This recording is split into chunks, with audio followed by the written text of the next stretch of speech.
You're listening to the podcast that changed the game and rocked an entire profession. Talking about shit in law enforcement that keeps poor leaders up at night. When others run scared and hide behind fake policies, the Roll Call Room podcast tells it like it is. No bullshit. No matter how hard these thieves try, we keep killing it. And now, here are your hosts, Nick and Mark.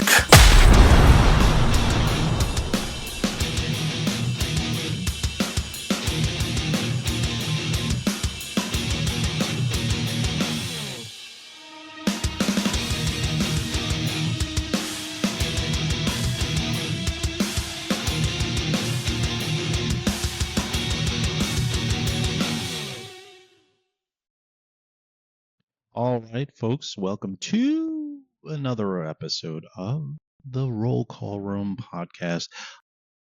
I am one of your hosts, Nick. With me is the concussed Mark the Cop. Mark the Cop, yes. Brains back in my skull now. I'm surviving, my man. Yeah, I was worried about you. I thought it was time. I might be in the market for another Mark or Mike. Probably another Mike, since I'm just going to have my name changed. I think you should legally change your name to Mark Mike or Mike Mark. My Arc or something like My that. Arc. Something stupid like that. Yeah. Yes. And we were talking about it before we hit record. It is not on purpose. This is definitely early stages of dementia. Yes, whoever. Alzheimer's. Right. So the last episode, thank you all for joining us. That was a very, very welcome and warm surprise, the amount of numbers we did. So thank you very much for listening in. So if you noticed in the intro, it is, here's your host, Nick and Mike. So I'm laughing as I'm listening to the show because I audit it. I listen to it as it goes back. So if there's something sideways, that I'll call you and we'll fix it real quick. And so I'm like, is that motherfucker putting me together, or did he do that on purpose, or did he just simply grab the wrong one? Well, and then I shared my screen with you. The folks out there that think that this is a well-oiled machine, it is not. As you can tell from the last episode, my microphone wasn't even working. Right. So you want to have a podcast. So you want to have a podcast. Like, you would think after... how many years now? 2019. 2019. Everything would work smoothly. It doesn't. Yeah. There's so much equipment that has to go right and goes wrong so often.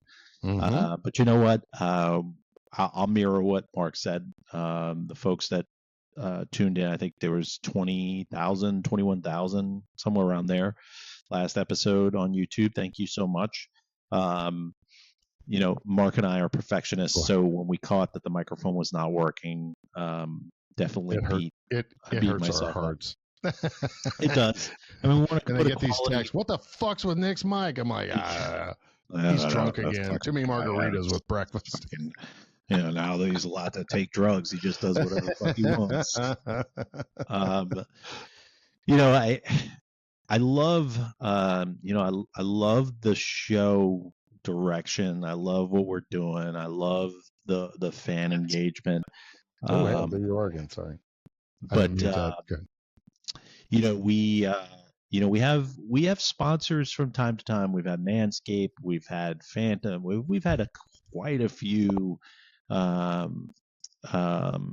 sponsors that have come on, and they come and go. And early on, we really didn't vet a lot of them, which was a big, huge mistake.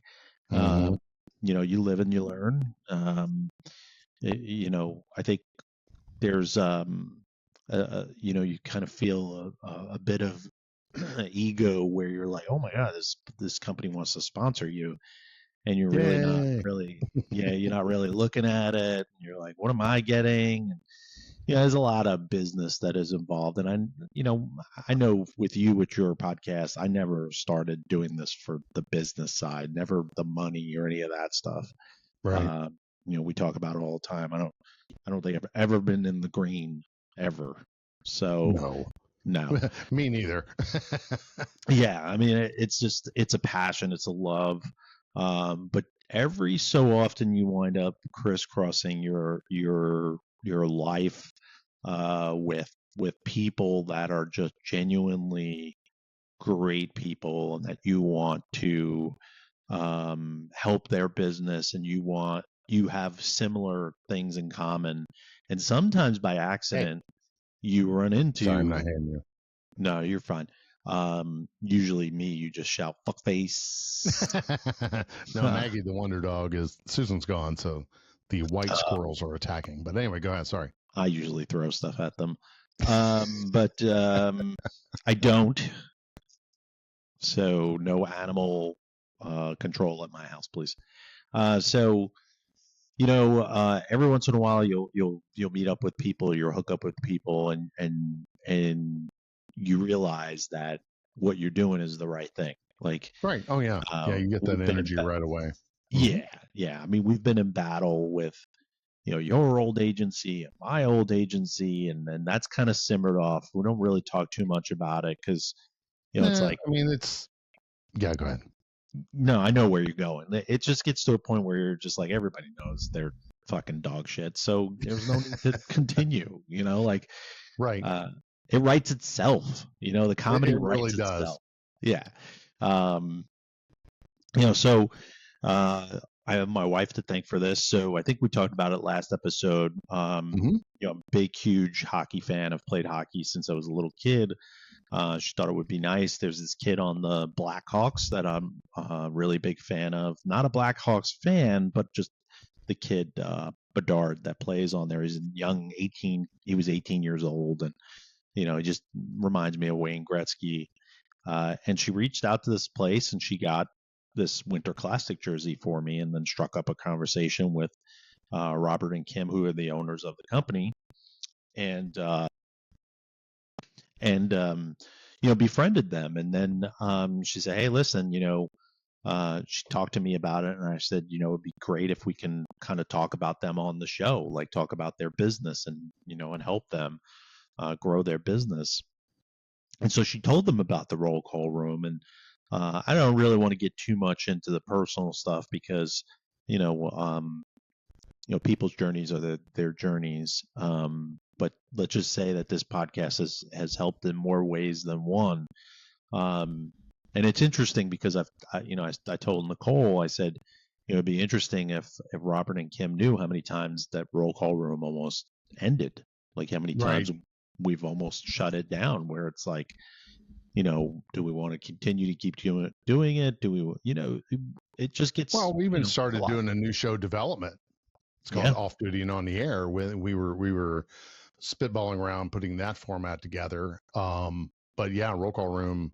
And then we finally just got together, and I said, "Look, dude, this has to stay. What do we need to do to make this thing keep going?" Yeah. And here we are.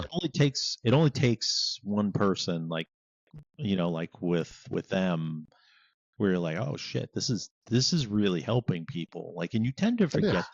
You tend to forget that, and I don't want to say take it for granted, but I appreciate it because sometimes it's just you and I as good friends just sitting here just bullshitting for an hour, and I'm like, I can't believe 20,000 people want to listen to these two fucking idiots. Like it's just, but Right. you're kind of funny, and I'm kind of funny. I look So funny. yeah. I mean, it's Well, like, but we throw some wisdom in there in the middle of it too, because what's happened to us should never happen to another police officer, and we navigated it before it was a thing. Does that make sense? yeah, So through that navigation, I think we've helped a lot of people. I just got a really wonderful text about our interview with Marlon Mariachi. And they was like, "Oh my God, that was a great episode." I said, "Oh yeah. And learning the ropes of IA." But go ahead, back to jerseys for you. No, yeah. I'm sorry. I don't have my copy in front. Jerseysforsale.com. Sorry, I put my phone in my copy because I was looking up Columbus Blue Jackets, so Like, that's my team. DBJ. Sorry. So, we talked about it last time, which is jerseys for the number 4 sale.com. And they're doing some really great things for us. And let me tell you what they're doing. So the next 3 videos, the next 3 episodes, if you make a comment in the video, like, doesn't matter what the comment is, kind of keep it clean if you can. I don't really care.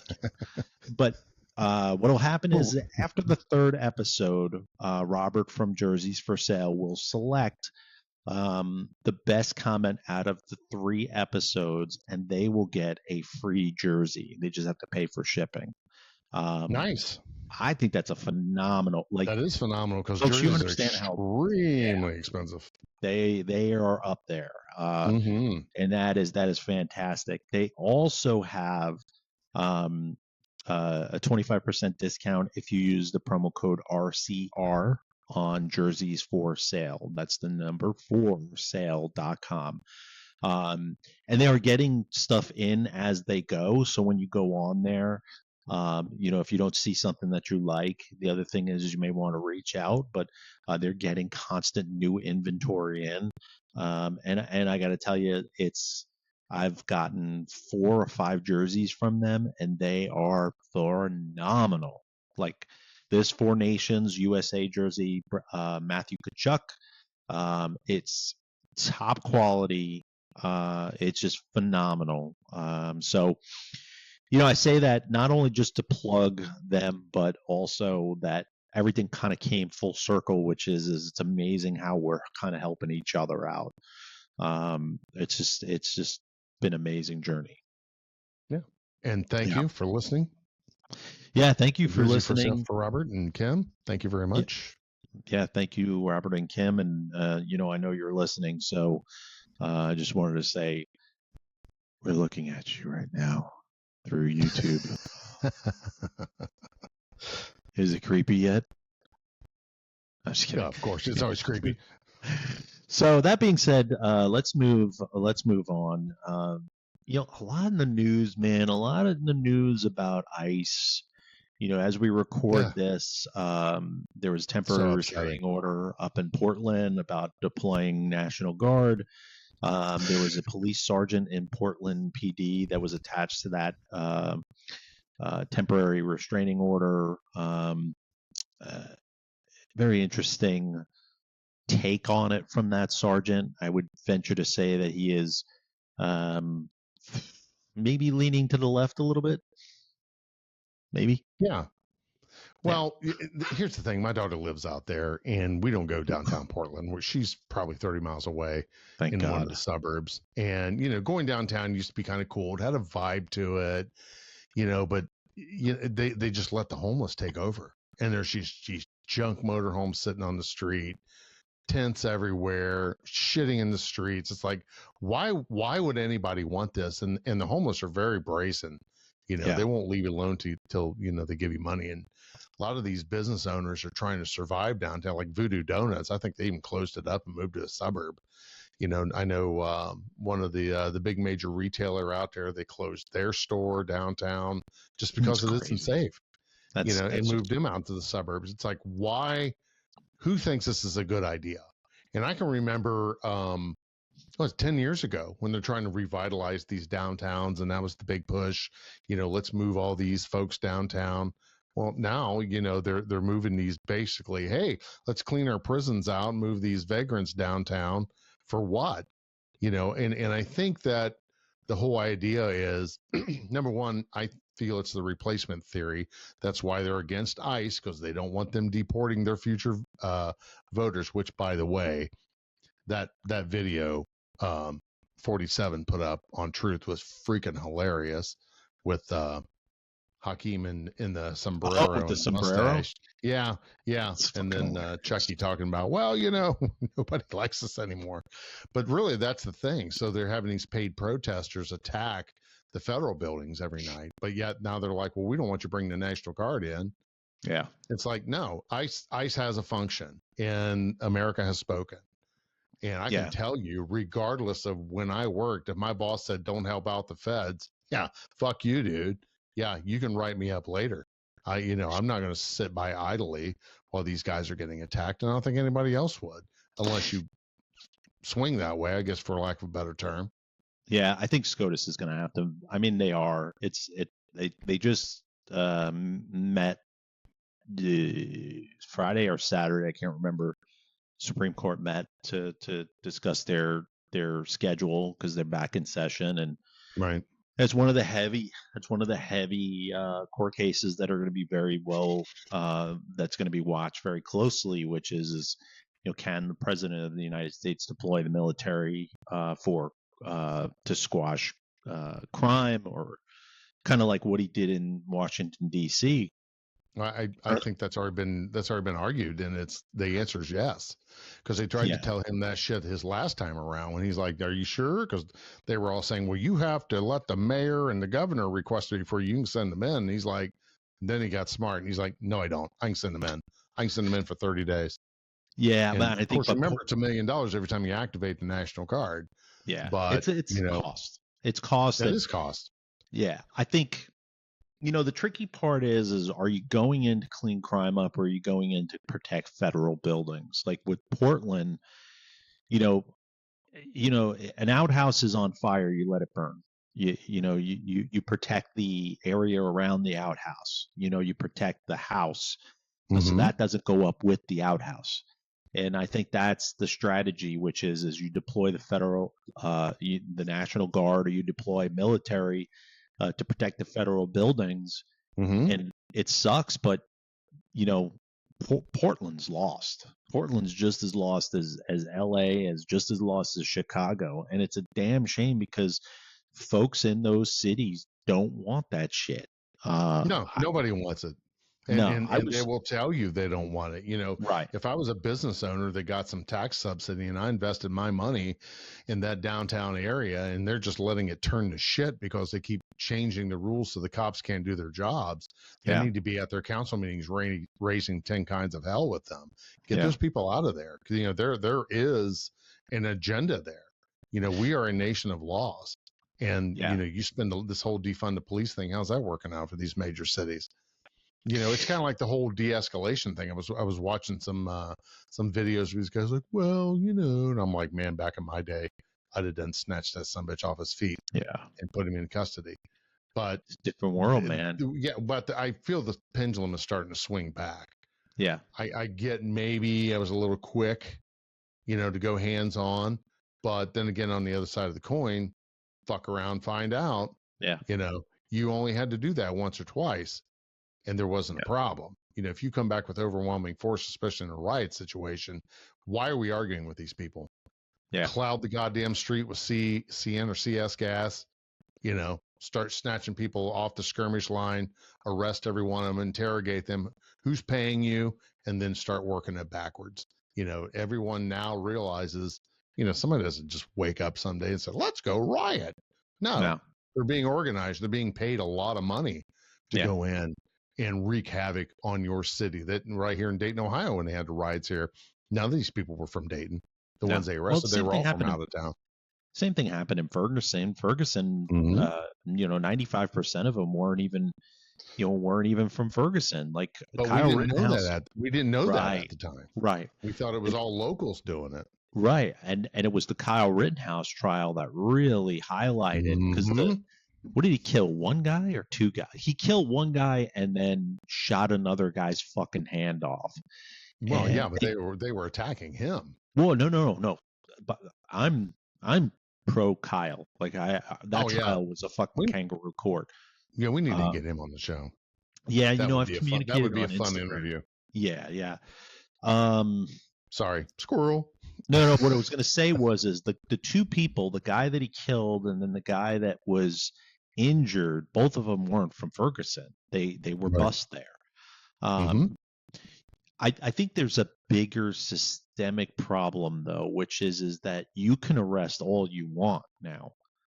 I think what we've learned from what's going on with Trump, with all of the executive orders, is it doesn't matter, because the U.S. district courts, the courts are so stacked against fighting crime that it's a revolving fucking door. Like, you can arrest somebody for trying to assassinate a justice on the Supreme Court, and the punishment is 6 years.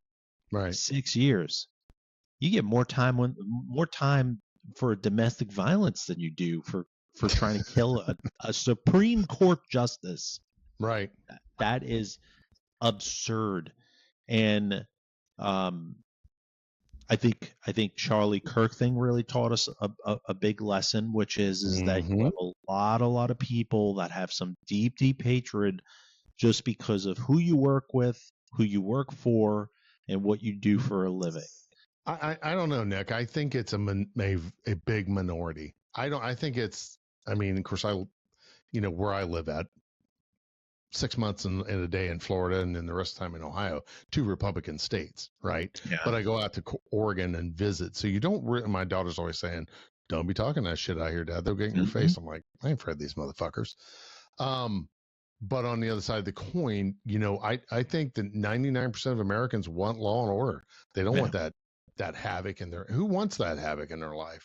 And if you do want havoc in your life, email us. I want to talk to you. Yeah. Mark with a C at rollcallroom.com or Nick at rollcallroom.com. Yeah. Promo code RCR at jerseysforsale.com. Yeah. And I don't know if I told you this last episode. I was back up in DC and driving around Washington DC with my youngest daughter, and after the cleanup. Yeah, dude. And even my daughter made the comment, which is like, wow, DC looks different. Place was clean. There were no fucking panhandlers. There were no fucking homeless camps. You can walk in Georgetown without fucking feeling like you were gonna get murdered. Like, it just had a different vibe to it. And that's all we needed. Change. Isn't it funny how Muriel Bowser changed her tune all of a sudden? Yeah.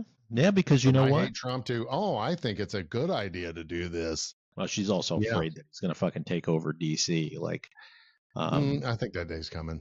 Honestly, there's no sense in our nation's capital being the filthy sewer that it is. We were staying when I was going down there for police week, and there was these freaking bums that were sleeping out in front of, just right next to the hotel we were at. We called the one guy ball sack because all of his pants had the nut sack ripped out of him, and he's laying there, genitalia exposed to the world. Yeah, I got to change my nickname. It's like, why are these fucking homeless people everywhere? And then, of course, there was a federal building across the street. Of course, you ain't fucking around there. As soon as they even looked at that building, they snatched him up and arrested him. But they were back out the next day. So, Ballsack was gone. It's, hey, where's Ballsack at? We arrested him. So they put him in for 3 hots in a cot for 24 hours, and he's right back out. Well, I told you before I worked for this company that I'm working for now, I worked for the D.C. Government. Not when I left the police department and then went back. When I left the police department the second time, I landed a job working for in the D.C. government, working in workers' compensation fraud. So I was an investigator for them. And it was the worst job that I've ever had. It was the worst job because I saw things, and never was a party. I've never experienced racism, reverse racism. Right. And in that job, I experienced it every single day that I worked there. Every single day. And it was so bad. Now, this was Miriam Bowser. She was the mayor. We would go into meetings and we would be like, "Hey, listen, we got to buy equipment," because what we would do is if you were drawing workers' comp and we thought it was a fraud, we'd follow you. We'd go to your house, we'd wait for you to leave, and we'd follow you around, just like you see on TV. We'd record, watch you fucking, lifting cinder blocks from Home Depot and all this other shit. So right. But it's the DC government. They had like fucking VHS camcorders. That's how old the equipment was. The old gigantic shoulder mounted ones. Yeah, dude. And I was like, we got to get some fucking GoPros and, go get different pieces of equipment. I'll never forget this, bro. I was in a conference room. There was like 15 of us in there, and the director turns around and goes, "Okay, we have money in our budget. We can do that. You can only buy this equipment from a black-owned business." Oh my God. And I literally went like this, Mark. I went, because What? in the police, like, you're so conditioned after 20 years to be like, you can't fucking say that out loud. Like, Right. and it was a thing. It was a thing there. And I'm for equality, but I'm also for, um, you know, it's the best person for the job. Right. It's the best price that you can get something for, Mhm. and it's earned with merit, not credit. Correct. And As it should I'm be, but that and isn't how it is. and I'm a big Hegseth fan. Big Hegseth fan because Oh yeah, Pete's great. he speaks beautifully in the sense where he is inspiring in the sense where he is talking about merit. He is talking about the warrior ethos, different things that law enforcement really needs to peak their ears up, because Mhm. if you got a recruitment problem, you might want to pay attention, because the military is beating people off with a stick now. They are beating Oh yeah. people off that are signing up because they're like, I'm going to get to fucking blow up boats that are full of drugs. Oh yeah. That this is What a unheard great of. what a great recruiting video. Yeah. Yeah, here's Yeah, a it's like, fast boat. It's full of cocaine. Watch this. Now it's a sinking fast boat full of yeah, cocaine. It's like yeah. what? Yeah, and I never did understand why are we allowing these people to come into our country. It Well, we have to sets stand by and monitor them. It's like why? Well, why? out of the fucking water. They're in Why? international waters. We know what they're doing. Because This you is don't exactly what I voted for. and you don't think Maduro is watching this and going, okay, now we Whoops. got to rethink our strategy, because now Sure. they know that we're pulling these boats. They're blowing them out. They're Mm-hmm. not pulling them over. We're not getting into chases with them. We're not letting them throw it overboard. We're Yeah, just fuck them. blowing them up. And before even that, it was Iran. Yeah. It was that crazy stealth bomber, multiple bomber mission that was like out of a fucking Top Gun movie. Like, Right. it made me want to fucking watch Maverick all over again. with the I was like, bunker busters. Yeah. yeah, it was like, holy shit. And listen, you like the guy, you don't like the guy. You can't deny the fact that shit's getting done. It's getting done Right. in record amount of time.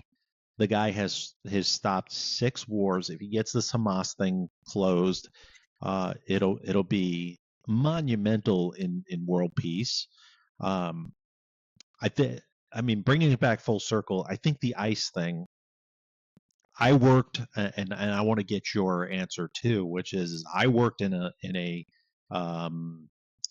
what do they call that, sanctuary city, Yeah. and it was the most Alexandria frustrating or fucking thing as a cop. oh yeah. It was so frustrating because you would stop folks that had multiple detention orders. This was during the Mhm. Obama administration. When Multiple, that shit started. yes, it was We didn't have that shit multiple. under George Bush.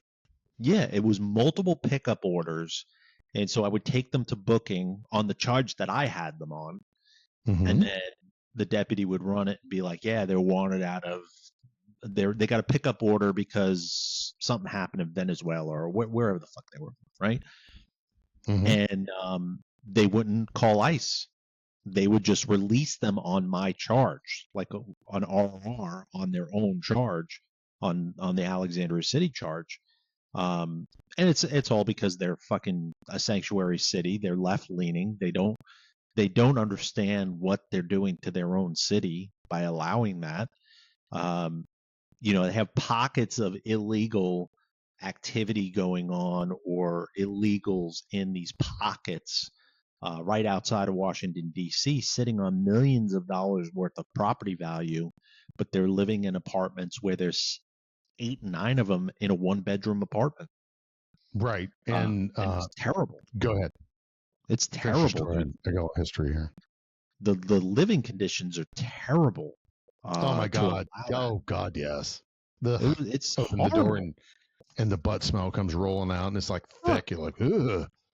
Dude, I can't tell you how many DOAs I worked where you go in there and there's 9 beds set up, and you're like, there's the dead guy, like on one of the beds. Right. And you're like, do you live here? And they're like, yes. Do you live? And you're like, wait a minute. They talk to you? Usually they just look at you and walk away. Translator. They'd have to get a translator, right? And then I would be like, well, how long has this guy been fucking dead? And they're like, oh, well, he delivers pizza for fucking Papa John's overnight. So he came in and we just thought he was sleeping throughout the day because he works nights. And I'm like, so you're sitting next to this fucking dead guy for the last 12 hours? It's sad, man. I noticed he shit himself, so I'm like, hey, man. Oh, he's cold. Yeah. I told you not to do that anymore. Stop shitting the bed. Stop shitting, man. You're fucking smelling the whole... I stand corrected here. It didn't happen under Obama. It happened long before that. So the concept of sanctuary cities started in the United States in the early 80s. Okay, in the early 80s. It was a short time, let's see. In the late 70s, early 80s, the idea emerged largely to respond to the Central American refugees fleeing civil wars in El Salvador and Guatemala. They were denied asylum by the U.S. government. So the churches, here we go, the churches and local governments began offering them protection and became known as a sanctuary movement rooted in both religious and humanitarian. So it looks like 1981, Southside Presbyterian Church in Tucson, Arizona, became one of the first churches to publicly declare itself sanctuary for undocumented refugees. Well, you and I, we talked about this during the Charlie Kirk episode. You and I have very, very different views when it comes to religion, for different reasons. Well, I can say Catholic Social Services and Lutheran Social Services have been bringing these people up by the hordes. All these caravans were organized by those two groups primarily, and they were organized. And they were going to those countries, going, "Hey, free this, free that, sure." Sorry. Well, I also think the Catholic religion also, man, I don't want to go down that road because it's not going to be pretty. Yeah, it'll be another. All right, we'll just skip it. How about that? Yeah. Just understand, folks. Moving along. I got my beliefs, and Mark has his beliefs, and that's why that Charlie Kirk thing was so interesting, because although I didn't agree with not a lot, I don't want to say a lot. I agree wholeheartedly with some of the movement and what he belonged to. But I talking about Turning Point. Yeah. I think there's I'll just leave it at that. I think what they're trying to do is a noble thing. I think I just have reservations about people that drive their religion to the point where believing that everybody should follow that same style of living. That's not how I do it. So, right. But I can't blame you for that. Like, I'm not a hypocrite. I'm not going to put you down because you want to expand on your religion, or you want people to have faith like you have faith. Not you. I meant the Turning Point folks. Right.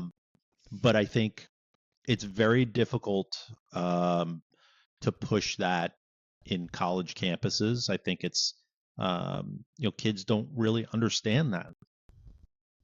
Well, let me back up.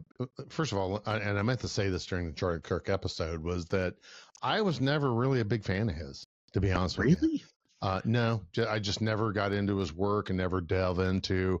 I appreciated what he did because our college campuses are just a swirling cesspool of liberal bullshit that's bending these kids' minds. And I guess I never really followed him going in to basically face the beast alone.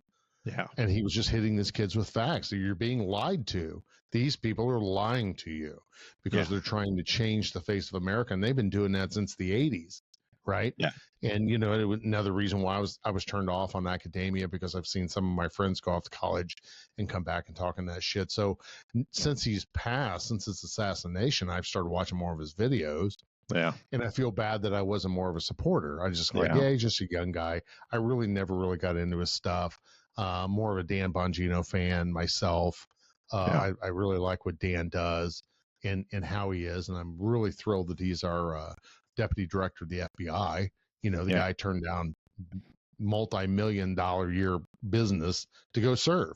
And, I think he's just putting that money in the bank in essence, because when he comes back after serving, he's going to have a dynamite show again. Yeah. So moving forward on religion, I always talk about your higher powers, right? I don't care what religion you are, but just believe that there is something bigger and better than us, in whatever that is, just to keep you centered. And through his movement, I do like that the fact that we don't have rioting. So there was no rioting. It's like the left isn't going to pay for riots for Charlie Kirk. Yeah. If there was something in it for them, absolutely they would have. Yeah. That's the reason why they did it for George Floyd. Well, we can make some hay with this. So how many paid rioters were out there around that whole thing? Because it just kept rolling. Let's delay a couple days as we get these people moved in. Then we're going to trash Minneapolis, which is what they did.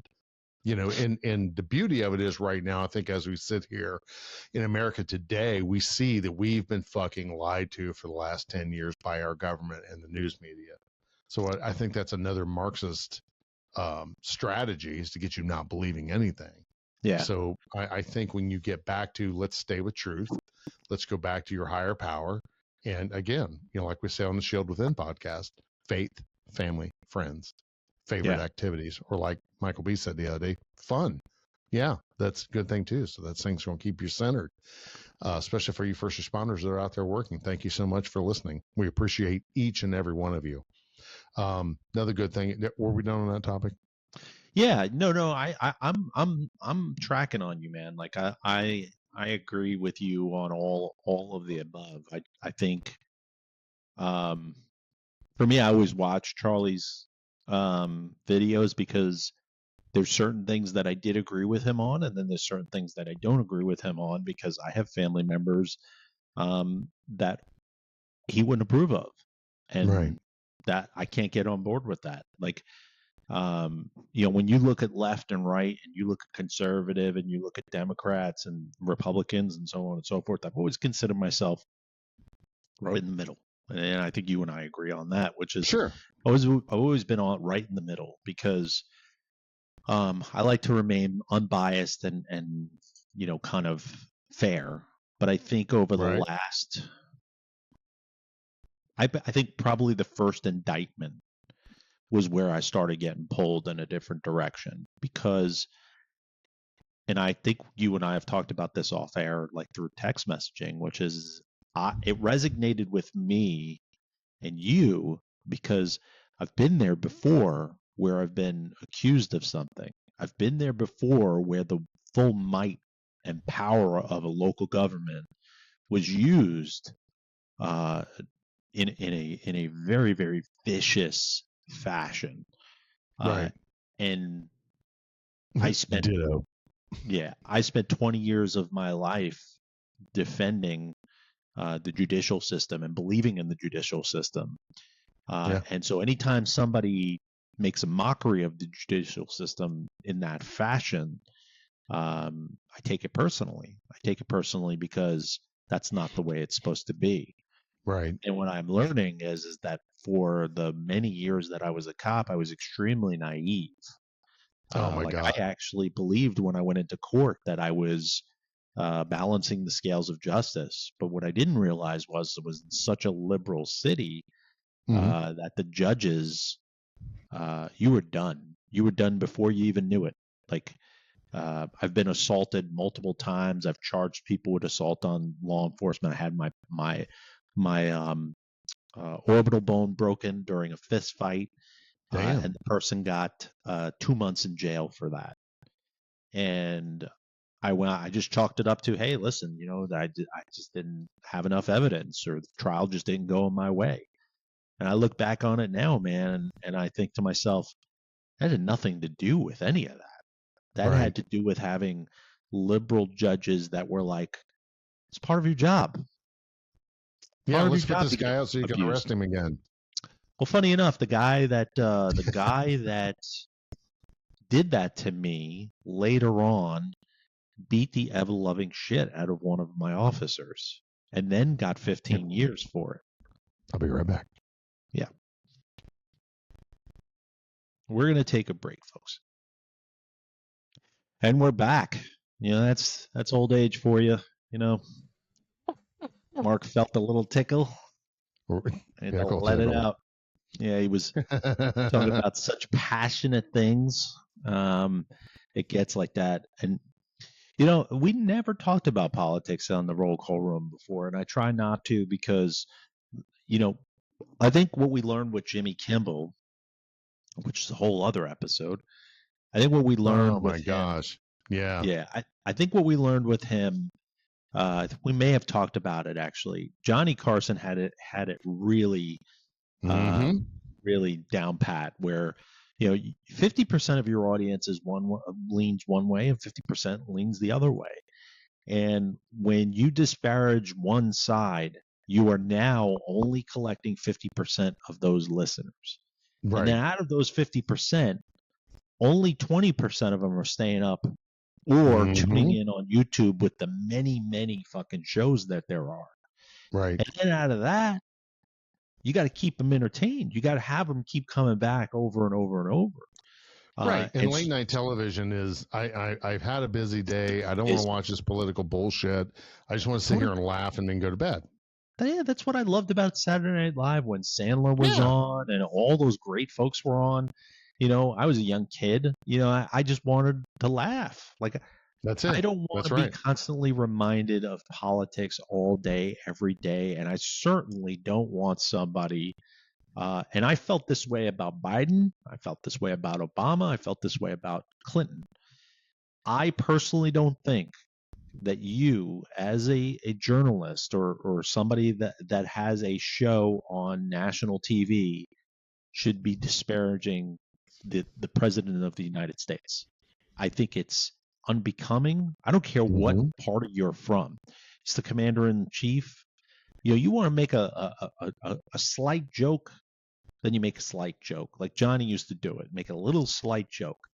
But when you're disparaging this person, you don't understand what message you're sending to places like Russia and China and Iran, where these folks watch this and they go, we don't need to we don't need to do anything to you guys. We don't need to influence social media. You're doing it on your own. Right. Your own people. And it's crazy. And we saw with Kimball, which is Disney and the affiliates grew balls just for a little bit, just for a couple of days. They grew balls because they know that people vote with their money. Sure, absolutely they do. Sure. There's places I still won't go, and I know you're probably the same way. There's still places I won't shop. I don't believe in your in your politics. I don't believe in what you do. I think what you do for this country is disgusting. So I just don't go there. I just don't shop there. I can tell you one recently that I just like, it's not that I'm not going to say never. It'd be more of a cold day in hell. Yeah. Which is Cracker Barrel. Yeah, you know, I never went there on a regular basis anyway. Yeah, and I don't either. That always reminded me of you. That reminds you of Uncle Herschel. Yeah, I just when I see that logo, I think of you just like hunched over the barrel, like after Tip City did what it did. You know, you were just like, "Thank you, sir. Can I have another?" Yeah, exactly. It was like a Kevin Bacon there in the opening scene of Animal House. Yeah, yeah. You know, like for me, it's Starbucks. Starbucks is one for me. They do not get any money out of me unless I'm traveling, because there's very few coffee shops that I'll go drink coffee. I make my own. You're a coffee guy. You know, like I own my own fucking roastery, so I'm accustomed to that. But I was just telling my wife the other day when I went up to Washington D.C. I was up there for 3 days. It fucking cost me $20 a day to go to Starbucks with me and my daughter Crazy. for a fucking cup Crazy. of coffee and a fucking breakfast sandwich cost me $20 each. That's Well, it's like fucking when we go to crazy. police week, whenever I'm staying, is there a breakfast offered? That's my biggest choice, especially for a hotel. If you got the continental breakfast, I like staying Yeah. at the Fairfield in Chinatown. Not that they're paying us to say that, but they got a breakfast there. Yeah, It's you one love less your meal continental breakfast. you have to spend, one less meal you have to buy Yeah. in the district. So we would eat, and I would skip lunch. Yeah. We go to a nice dinner because we're only there for 4 days, and then jump back on a flight and head back home. It's But expensive, man. well, it is expensive, but spend your money wisely. Some of these places and I always welcome an opposite view, and that's one thing about being on this show. A lot of people think that you and I agree on everything, and we don't. No. And I'll say something, and you'll say, well, but and we'll talk about it. But I don't like shows where the co-host is just like, yep, and they don't add anything. And usually those shows don't last long because you run out of content, right? Yeah, we see it with the podcasts. How many podcasts have we seen close? Oh Police goodness, podcasts. yeah, They come hundreds. and they go, man. They come Yeah, and they go. and then they the realize this is the work. ones that get me are the ones that are still on the job that are doing podcasts, because you can't fully give your Express. message the way that you should give your message. Yeah, you're talking through a filter. Yeah, because I've been there. I mean, I made it 7 episodes. Before, the dogs of hell got I love telling that story, bro. Well, but we're more dangerous now than what we were working. But again, we're not going to turn the bitterness back towards the departments. That what's more to say that we hadn't said over the past 5 years. But moving forward, I think that keeping yourself centered, being more aware of your mental health. Thankfully, a lot of departments now are actually getting the officers involved with mental health professionals, which I think is amazing. That's great. I think we got people's attention by organizations who claim they were, but they weren't, but now they are, which is good. And I'm not complaining. Police suicides are still at epidemic proportions. It's like, oh my God, my friend. It's like, you never know. And never judge your trauma against someone else's. You never know how that's going to affect them, but reach out. It's easily fixed. And I wished, well, I guess I did in some ways. Dr. David, gave me the tool set when I was in a really, really dark spot. It's uncomfortable. The work sucks. Mm-hmm. It just sucks. But today, my future self really thanks that guy back then for doing the things that he did. And, Susan and I were separated for a long time during that period. And we were talking the other day because, you make these decisions where you want to be in life. The easiest thing is always to get divorced. Putting your family back together is tough, but you need to look at the long-term goal. And remember, guys, this is just a job. I mean, I was punched out kicking and screaming. And they wanted to run my name through the mud and charge me criminally like I was some type of criminal. And I'm like, fuck you. Dug my heels in and got through it on the right side. And where I am today, not being a cop, much better place than what I was. Yeah. I mean, that's so profound what you said. Like, what's interesting, and thank you for being vulnerable about like your personal life. And I'm going to do the same. I mean, my backstory and everything, but like, I can't believe the things that I put my wife through towards the end, like how destructive Me too. I was. And the fact that I look to my right and she's still in the passenger seat is just amazing. Like, it's the things I did, man. Like, if I ever had the guts to do an episode on something like that, and you and we were that vulnerable, it would take a lot of alcohol. But needless to say, Mm. I'm not proud of that moment. I'm not proud of going through it. And then I look back at some of the really, really reckless things that I did. In therapy, and our wives really, I'm more wives, because they were there before, and they knew the Marc and Nick before this profession sunk its claws in. And yeah, man, like, well, with first responders and what do people, we talked a little bit about this on the last episode. This is who I am now. And you have to embrace that person. You got to love that guy in the mirror and who I am. And I got some fan feedback. They're like, wow, yeah, I totally related to you when you were talking about, no, I'm not crying uncontrollably and I'm not reactive, when a loved one passes away. I wanted to be, because I think that's what I should have done. But we just compartmentalize and not react to it. It's the same thing with reactions, right?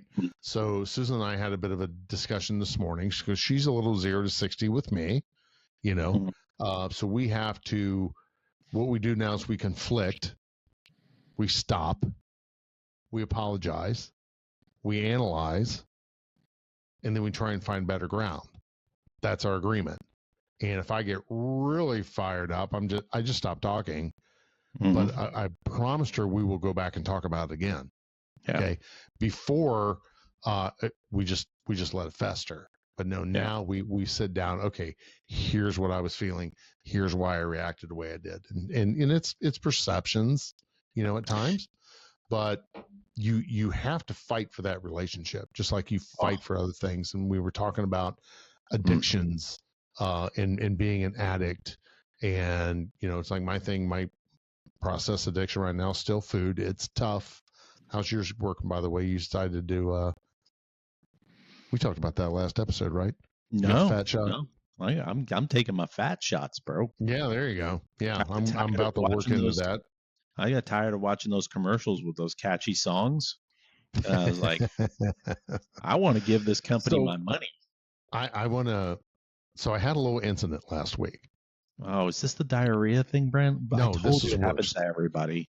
I know, right? Oh, okay, sorry. No, this was, I was out. I'm helping out a long-term old friend of mine who's a current prosecutor.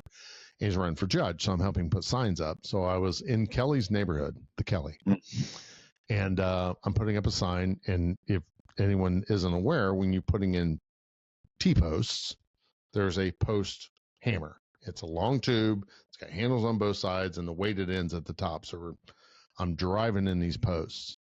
Well, I'm hurrying, trying to get this done because I'm running out of time, and it's late in the day and it's hot as heck out and I'm sweating. So I'm trying to get this post in. Well, as I picked up the post and I went to drive it in, the ring hooked on the post, right? Bing. And I took that hammer and it went whack and hit myself in the middle of the head, about where my my headsets are covering it right now. Well, I'm like, kind of rang my bell a little bit, and I thought, damn, that hurts. So I finished pounding the post in. So I went to the truck to get zip ties to attach the sign, and when I bent down, the lenses of my sunglasses was pooling full of blood, and how much it was running down the front of my head, because I split my head open when I did that. I'm like, oh, this is a problem. So immediately, of course, get in the glove compartment. I always keep napkins, and we had baby wipes in there from when we had the grandkids, and of course they're all dried out. So I'm trying to put direct pressure on there. I'm thinking, shit. Of course, I can't see the top of my head. So I call Kelly, and she's literally 2 minutes up the street. I said, "Are you home?" She's like, "Yeah." I said, "Can you come down to this intersection?" And I mispronounced it. And she's like, "I don't know where that's at." And I said, "It's this and this." She's like, "Oh yeah, you're right up the street." She's like, "What happened?" And I said, "I have a head injury and I'm bleeding profusely." She's like, "I'll be right there." Click. Jesus. God, dude. So she comes up. She's like, "What the fuck happened, Sarge?" And I'm telling her what happened.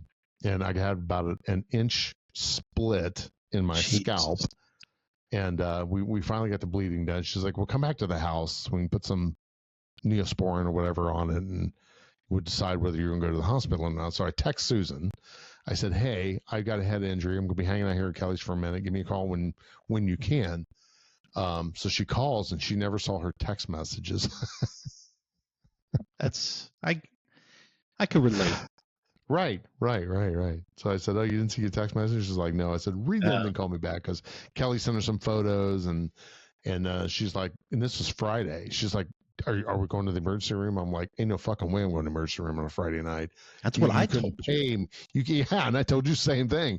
And Yeah. unless I'm gushing blood, and of course, we did hold the nystagmus, check the pupil size, because we're medical first responders. It's like, I have an injury, but it isn't bad. I think we can stave it up. So I think Bob it's Saget healed up. felt the same way.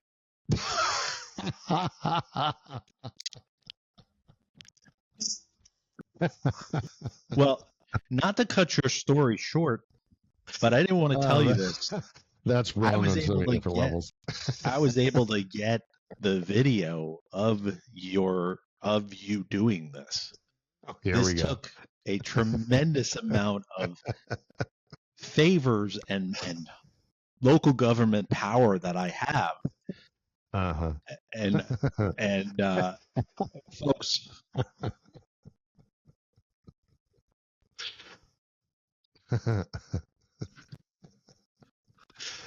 what he's not telling you was it was a nail that he was trying to get out. Very similar. Always watching, Mark. Always watching. Always watching. Yeah. So anyway, I text I'm my just boss glad you're okay. Oh, I am too. It's like, if you want blood, you got it. But the things we do, volunteering, and that's where I was leading up to that. Is like, volunteer for a cause you believe in. Volunteer at your church. Do something that you're not collecting a paycheck for. I think that the universe rewards you. Here's one. When you're walking into the grocery store and there's a flipping cart sitting out in the middle of the parking lot, go put the damn thing away. No, I'm the reason for that cart sitting there. They pay people to put them away. Yeah. I always like the Aldi philosophy. Here, put your quarter in. But, simple acts of kindness every day. I think the universe rewards you for doing that. Now, I'm not talking about the drug addict on the corner that's begging for money. I wouldn't give him a dime.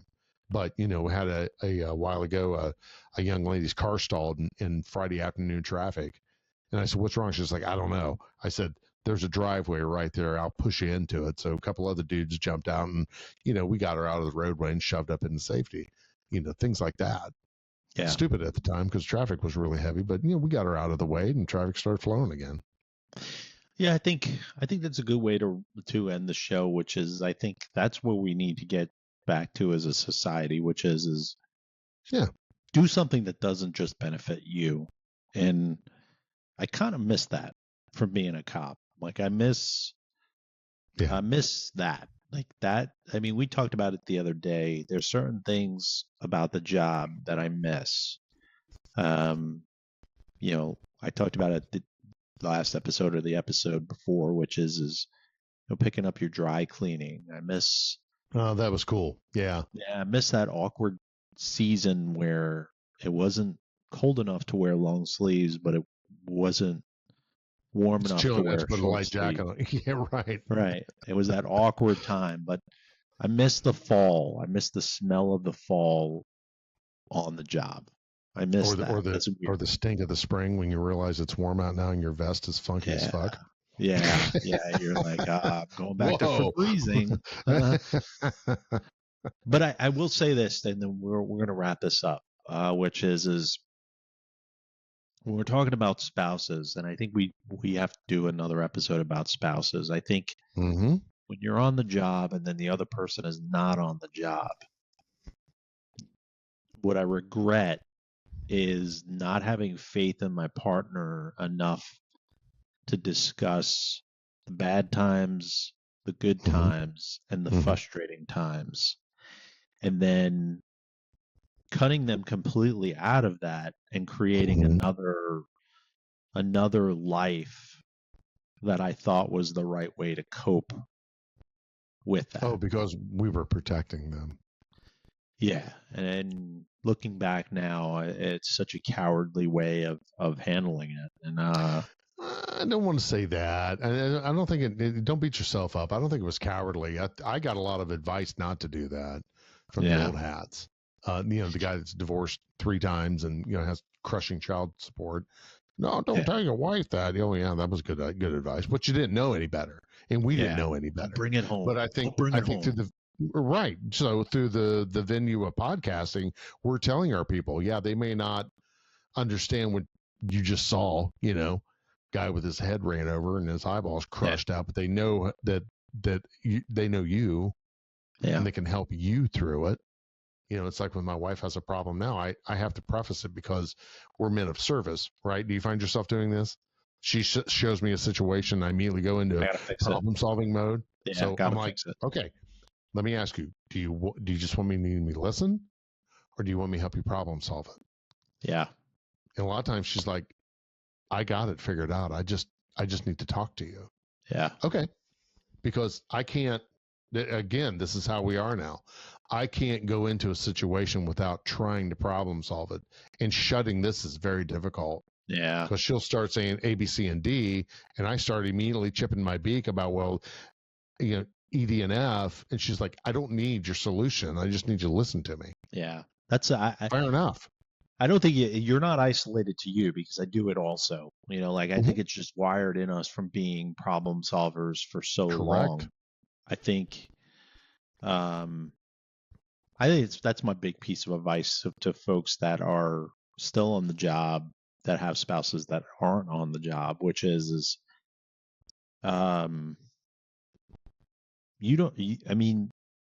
kind of like a Polaroid. For those of you that are old enough to remember a Polaroid. They're coming back. You don't have to wait for the Polaroid to be developed to show the entire picture, but you should at least kind of give the outline of how your day was. Well said. Yeah, I'm going to leave it like that. And with that, Mark, I'm going to let you close out, because I don't think we can top that. Nope, I agree. Take care of one another. If you're feeling a hairy, manscaped.com. They have, with your Roll Call Room promo code, which is Roll Call Room, get 20% off right now. They have the Performance Package 5.0 up and running. It's a nice package. That's what we got, and I still use it today. Moving forward, take care of one another, guys. And for all you that are out in the police academy or just fresh out on the job, keep doing what you're doing. Take care of that brain bucket. Listen to the Roll Call Room. Tell a friend. Yes. Oh, one question on jerseys. Where are we going to make our comments at? Make your comments on the YouTube page, only on YouTube. Make sure you like and subscribe and hit that little bell to notify you that a new episode is out. Mark and I are pretty good now about getting them out every other week. The third episode, at the end of the third episode, we will pick a lucky winner that makes a comment. So make sure you make a comment on there. Love to hear some of the comments, and you will get a free jersey from Jerseys for the number 4 sale.com. Just pay for shipping, which is a pretty good freaking deal. It's on your screen now. I'm going to close out by saying, hey, listen, the winter is coming upon us in some places. Make sure you're celebrating safely, and you're not hitting your head. And secretly, anybody that's interested in that has the name Mark or Mike, shoot me an email at nick@rollcallroom.com, because you never know if you're in the market for another host, or because he didn't get it taken care of, I don't know if a week from now Mark's going to remember who he is and who I am. And that'll be a real fun episode. Oh, yeah. Yeah. Might breed Alzheimer's. Take good care of each other, and see you on the next one. From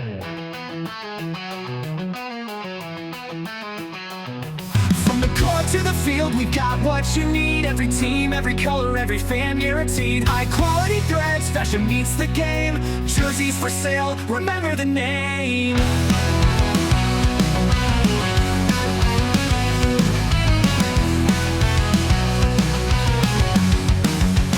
Jerseysforsale.com, where the players shine. Men's sports jerseys, the best you'll find. Passion for the game, stitched in every seam. Wear the style, wear the pride, wear your team.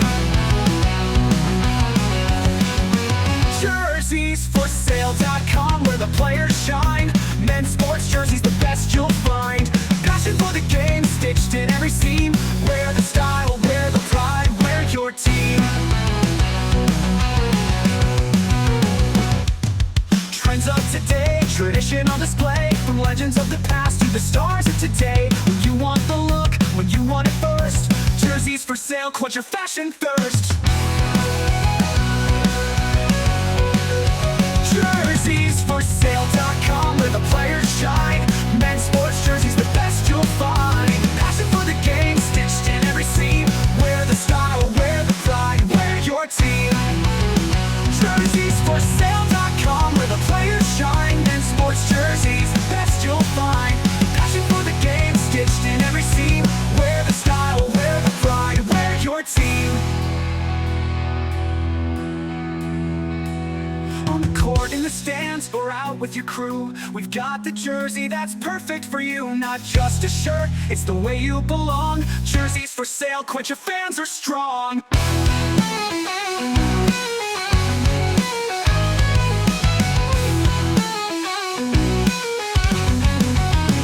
On the court, in the stands, or out with your crew, we got the jersey that's perfect for you. Not just a shirt, it's the way you belong. Jerseys for sale, where the fans are strong.